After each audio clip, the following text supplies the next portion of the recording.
What if the pharaohs of Egypt, the builders of pyramids and rulers of gods, weren't Egyptian at all? For over a century, Egypt's throne was claimed by kings from the south, African rulers who rose from Nubia to dominate one of history's greatest empires. They called themselves pharaohs. Today, we know them as the Black Pharaohs. But here's the mystery: for thousands of years, their story was buried, overshadowed, almost erased from history. Who were these kings? How did they seize control of Egypt?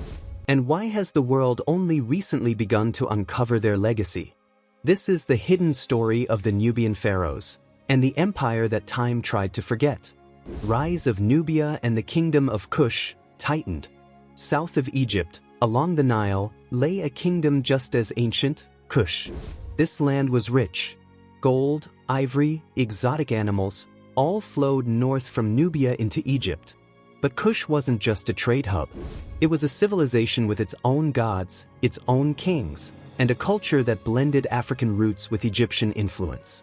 The Kushites built their own pyramids, smaller, steeper, and far more numerous than those of Giza. They crowned their kings at sacred mountains like Jebel Barkal, where earth and heaven were believed to meet. By the 8th century BC, Egypt was weak. Civil war and foreign threats had torn it apart. That's when Kush struck. Led by King Pi, the Nubian armies surged north. City after city fell, and Egypt itself was forced to bow. For the first time, the pharaohs of Egypt came from Nubia. And their rise was only the beginning. The Black Pharaohs take Egypt.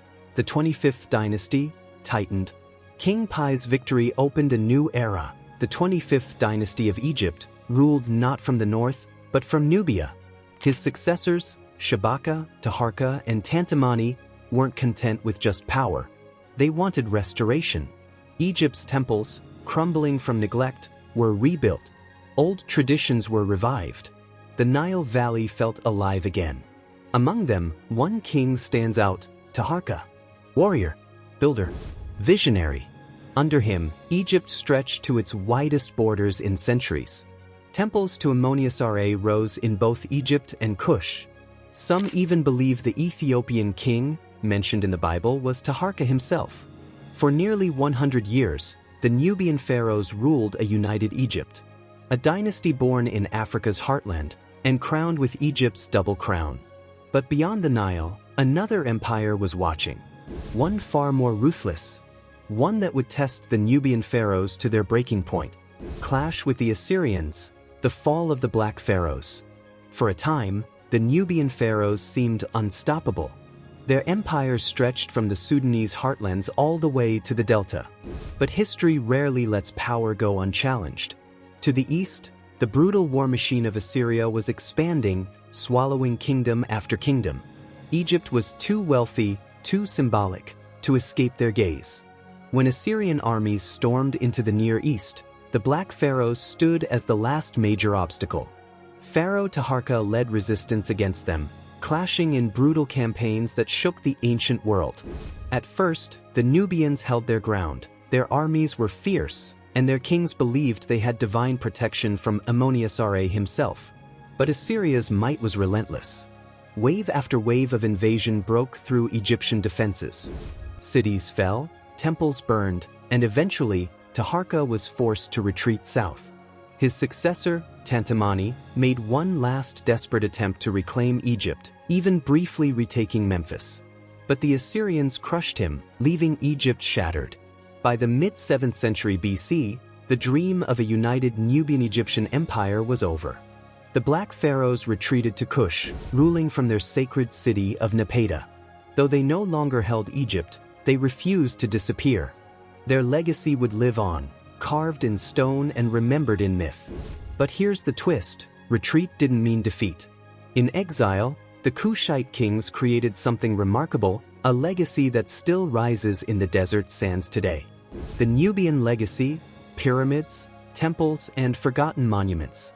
Though driven out of Egypt, the Nubian kings turned inward, focusing their power on their homeland. From their capital at Napata and later Meroe, they built monuments that rival anything in Egypt. Monuments that still stand today, though far fewer people know their names. The deserts of Sudan are littered with pyramids, more than in all of Egypt. Unlike the colossal Giza structures, Nubian pyramids are narrower, steeper, and grouped in dense clusters. Each one marks the burial of kings, queens, and nobles who believed, like their Egyptian counterparts, that they would ascend to the afterlife as divine beings. Temples to Ammonius, Isis, and local gods rose high against the desert horizon. Sacred mountains like Jebel Barkal became the spiritual heart of Kush, where pharaohs were crowned and rituals tied them to the gods. The walls of these temples still bear inscriptions, their colors preserved by the dry air, telling stories of battles, offerings, and kings who saw themselves as both rulers and gods. Yet despite their grandeur, much of Nubia's legacy was lost in obscurity. Early European explorers were so fixated on Egypt that they dismissed Kush as little more than a shadow. Some even vandalized and looted the pyramids, blasting their tops open in search of gold. By the time archaeology took Nubia seriously, many treasures were already gone. Still, what survives is breathtaking. A reminder that the Nubian pharaohs didn't vanish. They built a civilization in their own image, leaving behind a kingdom that thrived for centuries after Egypt forgot them. But the mystery deepens. Why, with such evidence carved in stone, did the Black Pharaohs nearly disappear from history? Erased from history, why we forgot the Black Pharaohs? For centuries, the Black Pharaohs were almost invisible in mainstream history. Their pyramids stood in silence, their inscriptions buried in sand, while Egypt's legacy shone worldwide. Part of the answer lies in timing. After the 25th dynasty fell, Egypt's later rulers, especially those installed by Assyria, had little interest in preserving the memory of their Nubian rivals. In their records, the Kushite kings were painted as usurpers, foreigners who didn't belong on the Egyptian throne. And history is often written by the victors. But there's another layer.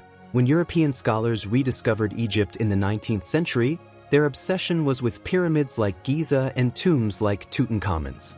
Nubia, further south, was harder to reach and didn't fit neatly into their vision of classical civilization. Early colonial biases played a role too. The idea that powerful African rulers could have built empires equal to Egypt didn't fit the narrative many Europeans wanted to tell. As a result, the Black Pharaohs were sidelined. Only in the past few decades have archaeologists begun piecing their story back together, revealing a dynasty that was not only real but vital to Egypt's survival. And yet, mystery still lingers. Some scholars argue that Nubian influence reached far beyond the Nile, shaping trade and culture across Africa. Others suggest there are still undiscovered tombs and temples hidden beneath the sands, waiting to change everything we know. Their erasure was deliberate. Their rediscovery is ongoing. But their story proves one thing: the pharaohs of Kush were never just a footnote, they were kings of Africa whose legacy still echoes today. Modern rediscovery and controversies, the Black Pharaohs today. In recent years, the Nubian pharaohs have stepped out of the shadows. Archaeologists working in Sudan have uncovered temples, tombs, and entire cities once thought lost. Places like Meroe are now recognized as UNESCO World Heritage Sites, shining new light on this forgotten dynasty. But along with rediscovery comes debate. Scholars argue over how much Nubia influenced Egypt. Were the Black Pharaohs true restorers of Egypt's glory, or were they outsiders who imposed their own vision on a weakened land? And then there's the modern cultural question: should Nubia's legacy be celebrated as part of Egypt's history, or as a uniquely African story that has too often been erased? There are even rumors that more secrets lie buried. Satellite scans suggest undiscovered pyramids may still hide beneath Sudan's sands. Some reports claim there could be royal tombs untouched by looters, holding treasures and texts that might rewrite everything we think we know about the 25th dynasty. None of this is confirmed, but the possibility alone sparks global fascination. What is certain is this: the Black Pharaohs have become symbols of pride across Africa. Their story challenges old assumptions, proving that advanced, powerful civilizations thrived far beyond the Mediterranean. For many, they are no longer forgotten kings, but reminders of Africa's central role in shaping world history. And yet, one final question remains: how should we remember them today? As conquerors, as cultural bridges, or as the rightful heirs to the legacy of the Nile. Legacy of the Black Pharaohs. The story of the Black Pharaohs is more than a forgotten dynasty. It's a reminder that history is never as simple as we're taught. For over a century, kings from Kush ruled Egypt, not as invaders passing through, but as pharaohs who saw themselves as chosen by the gods. They rebuilt temples, fought empires, and left monuments that still pierce the desert sky. Yet for centuries, their names were buried, their pyramids ignored, their place in history almost erased. Only now are we beginning to piece their legacy back together, uncovering not just ruins, but a chapter of Africa's story that was nearly lost. Think about it. In the shadow of Egypt's colossal monuments, an entire civilization built its own wonders. More pyramids than Egypt itself, cities that thrived long after the Nile Valley shifted, and kings who dared to claim the double crown of Egypt. They were warriors, visionaries, and in many ways, survivors. The legacy of the Black Pharaohs forces us to ask deeper questions. How many other stories have been overlooked, not because they were unimportant, but because history chose not to remember them? And if whole dynasties can be erased, what else still lies hidden in the sands of time? The Nubian pharaohs may have lost their empire, but they never lost their place in history. They remind us that Africa was not just the cradle of civilization, it was a powerhouse of empires, kings, and ideas that shaped the world. So the next time you think of ancient Egypt, remember this: the throne of the pharaoh was once held by kings from Kush, and their story is still being written today.